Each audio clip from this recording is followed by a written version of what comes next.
Hi, this is Dan. I am coming to you live. This is Daily Thoughts and this is Dan Victor for Dan Victor Does. I am happy to be here again. It's been a few days. Lots been going on, and I'm just checking to make sure that we are, in fact, live, and we are. Um, my name is Dan Victor, and this is Daily Thoughts for Dan Victor Does. I say that because I want you to know, if you're just tuning in, that I am my own advocate. And you might say, well, what am I advocating for?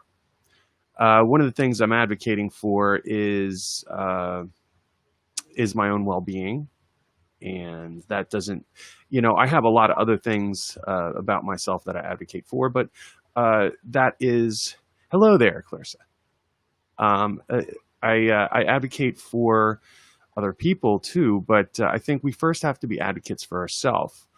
And one of the things that can help us to, fulfill more of what we actually intend for our lives, rather than some of this excess, is discipline. Now, discipline, you may think of the word and it comes across as saying, okay, well, I must be punished. But no, discipline is not, really gets a bad rap, because discipline is really more about a practice than a punishment.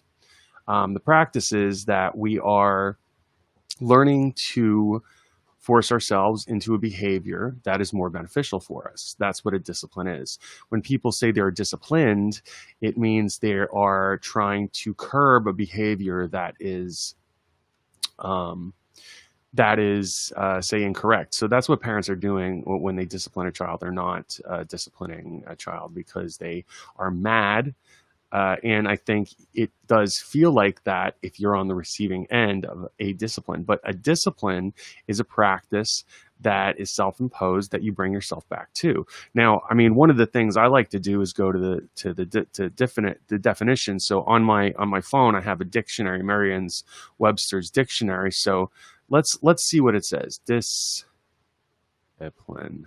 All right, wait, my Dis discipline. All right. Well, it is my spell check discipline. All right. I'm not I'm not making a very good example of what discipline is, because I did not prepare, because part of the thing is I don't really remember what it is that I am doing from one time to the next. So that's the reason for disciplines. My situation is that I am uh I am disciplines. Okay. Here we go. This is a better one. The practice of training people to obey rules or a code of behavior using punishment to correct disobedience. Now, disobedience, that is discipline, but what is the real meaning of discipline according to Google? It says that is the practice of making people obey rules or standards. Discipline is the quality of being able to behave or work in controlled ways, which involves obeying particular rules and standards. Self-discipline is really the idea that you are disciplining yourself for a set of rules. So, okay. So we're getting to the heart of the matter. Self-disciplined definition. Here we go.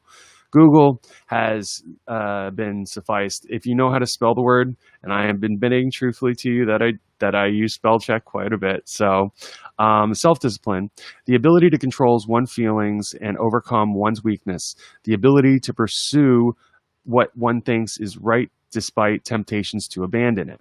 Okay. Here's an example. His observance of his diet was a show of tremendous willpower and self-discipline. Okay, so I guess what I'm talking about is self-discipline as opposed to discipline. The act of discipline as opposed to the practice of discipline. Uh, Now, I say all that to say this. Um, I have been having a very difficult time trying to decide what my mind should think about. I don't know if you've ever had this situation where you have a thought and then you have another thought, but you haven't finished thinking about the first thought you haven't seen that thought through, or are you saying, well, I need to wash the dishes. But before you finish thinking about what you're going to do to wash the dishes, you've jumped on to thinking about laundry, and then about what you're going to wear that day, and about, who you're talking to on the phone earlier, or who you have to talk to, and then all of your responsibilities and have to pay the rent and this and that. So there are a number of things that can come into your consciousness as you're trying to get one thing done. And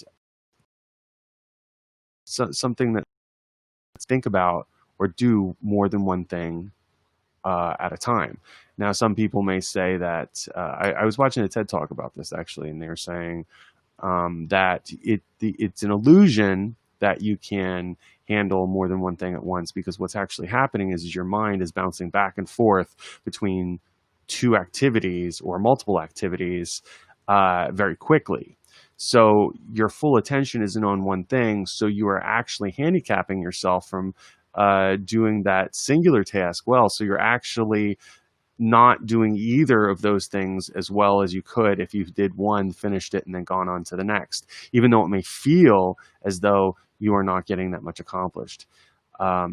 It's interesting. There is a sense of immediate feeling, right? So we're feeling something, and it becomes more of a reality as opposed to the thought out,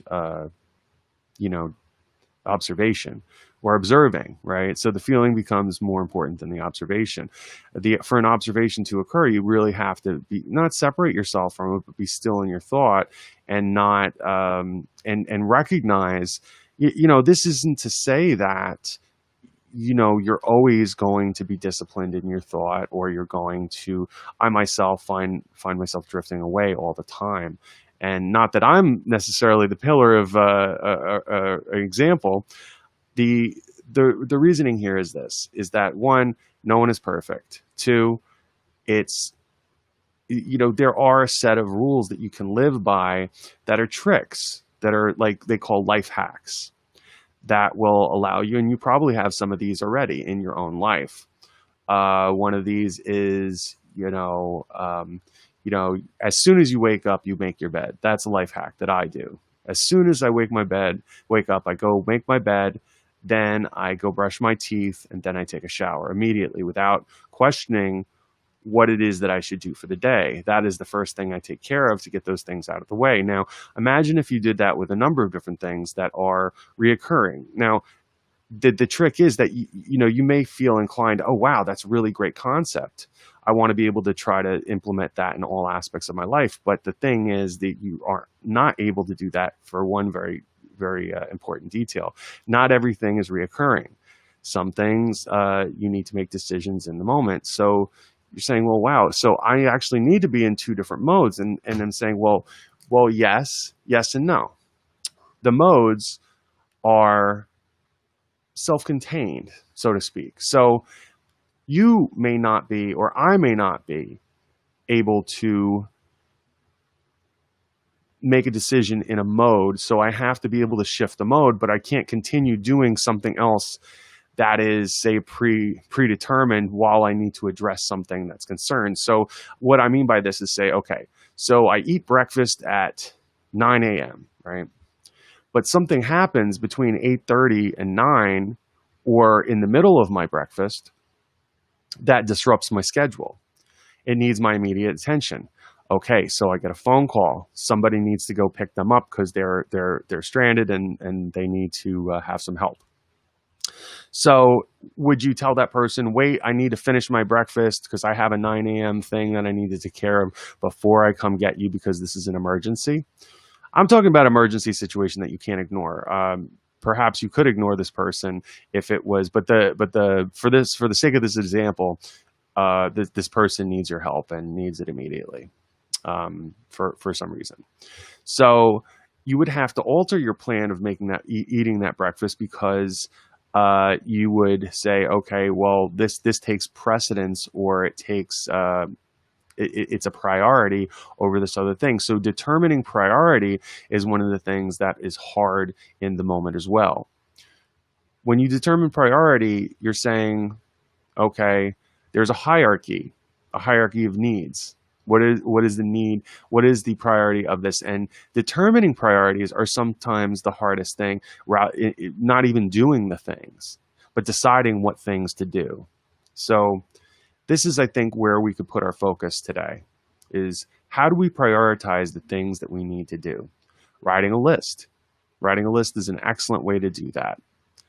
Um, I write a lot of lists.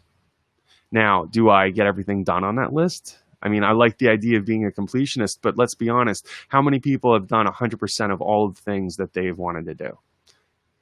You know, I mean, we get to do what we are able to do. And in that, that's the beauty of the process. The process isn't the expectation that I'm going to get all these things done, but these are the things that I would like to get done. And I have a priority to each of these things that needs to be addressed. So, some things are just a necessity. Like you need to eat, sleep, you need to sleep. And sleeping on a schedule is more important than not. But if something happens, you need to be able to be flexible because this flexibility will allow you to have less inner conflict. Because you can see the danger. You can see the danger of being stuck in a behavior. And you can see the danger of not having a routine. The routine is an aid. These are all tools. These are tools in your toolbox to help you to have a more, like the goal is to have a more well-balanced life. And you say, well, why do I want a well-balanced life? Because you can enjoy it. You actually get joy out of your existence. Every moment is not a struggle. And struggle is the thing that we want to avoid. It doesn't mean we're not going to work hard. Struggle is the feeling of like if you have your hands bound and you're struggling to get free. Imagine you have a knot that you're trying to unknot. And you're just pulling and yanking at it. And instead of pulling and yanking at it, it may take a little bit longer from your perception may think, okay, this is going to take longer if I do it slower. But slower is not necessarily taking longer. Slower is just calming down and allowing yourself to think clearly enough to untangle it in a way that is not frustrating you and causing you pain. So like you may be able to yank something free and be like, aha, I got it.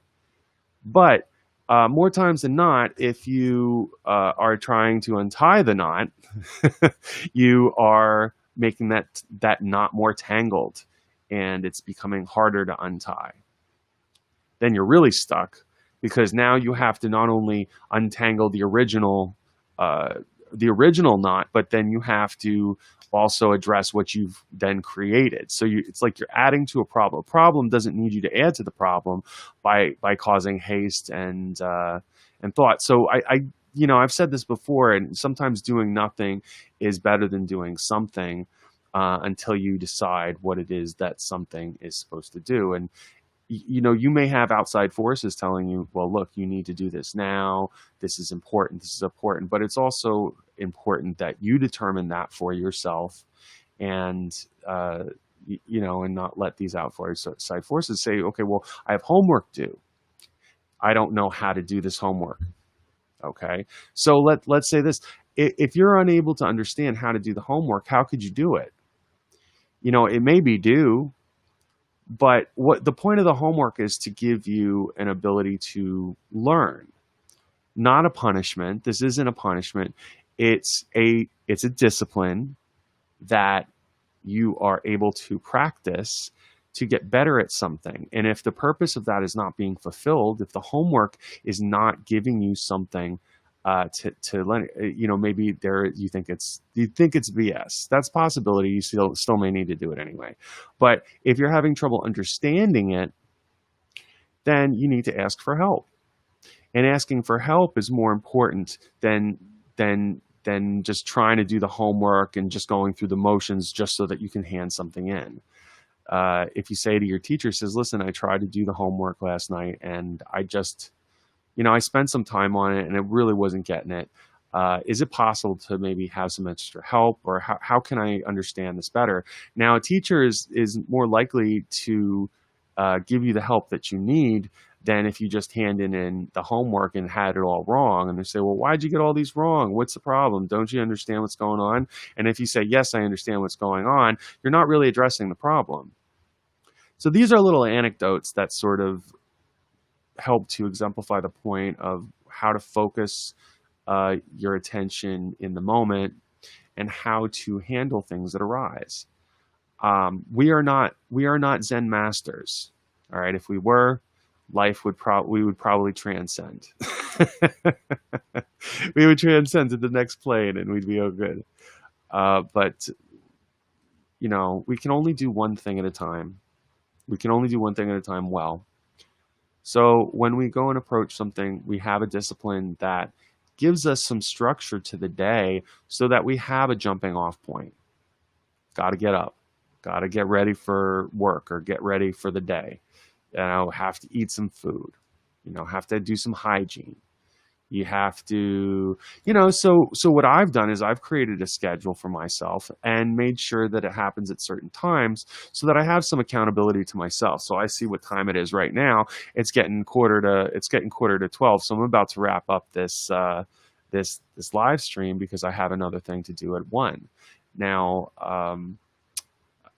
so that's a way to kind of give yourselves a benchmark, but then some things happen that you need to address immediately and then you have to alter it, but you get back to the schedule as soon as you can. And, that's as far out as that I've figured so much. That's so much I've figured out to this point.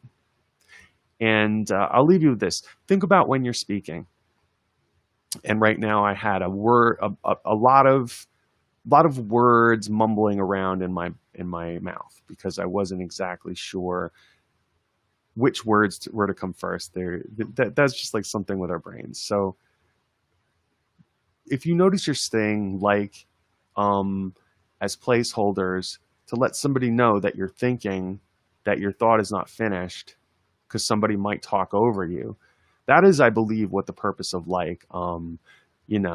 this and that, so that your verbal train has not been interrupted so that you can finish the thought verbally. But if you're able to stop and pause and continue your thought without someone interrupting you, ultimately, well, how do you get somebody to not interrupt you? That's maybe another conversation. But if you think closely and you're saying, I want to communicate, as opposed to,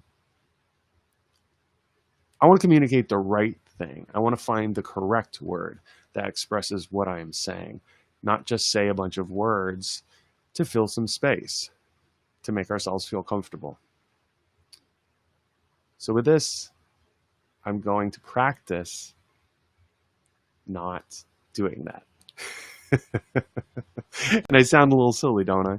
But Barack Obama, man, he used to do that a lot. It's a great tactic to have people wait for what you have to say. There is just a choice of when to pause so that people don't mistake you are finished with that thought. You see how I'm doing that there? They're unnatural pauses in order to finish the rest of the thought and the rest of the sentence, but it's not at the end of a sentence and then come up with another sentence before I say it. It's just figuring out how to complete that sentence. So with this, I'm going to complete this live stream, and I'm appreciating that you all have stuck around for Daily Thoughts with Dan Victor Does. And, check out the articles I've been writing on danvictordoes.com. It's been, I've been accompanying these live streams with the videos that I'm putting up. I think there's a lot more to come that's going to be very exciting. So with that, please enjoy the rest of the day. I'm grateful for you watching. I'm grateful to be here and having something worthwhile to say. Peace and love.